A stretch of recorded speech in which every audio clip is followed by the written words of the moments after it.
ఇప్పుడు రోహిత్ వేముల కేసు ఉంది సార్. ఆ చట్టం అమలులోకి తేవాలని తీసుకొస్తారు. సరే, ఆ చట్టం గురించి తర్వాత మాట్లాడదాం. యాక్చువల్గా ఈ రోహిత్ వేముల కేసు ఏంటి సార్?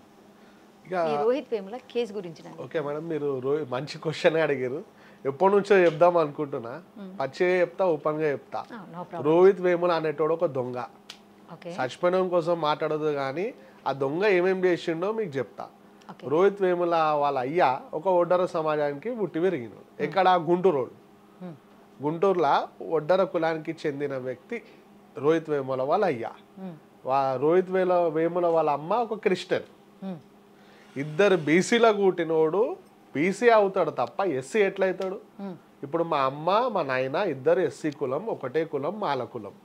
వాళ్ళిద్దరు పెళ్లి చేసుకోరు కాబట్టి నేను వాళ్ళకు పుట్టిన. వాళ్ళిద్దరు ఎస్సీ కాబట్టి నాకు ఎస్సీ దర్జా ఇచ్చారు. మా అయ్యోల అయ్య రాజయ్య. రోహిత్ వేముల వాళ్ళ నాయన ఒడ్డర సమాజం, వాళ్ళ అమ్మ క్రిస్టియన్. ఇప్పుడు రాజ్యాంగం ప్రకారం వాళ్ళు బీసీ అవుతారు.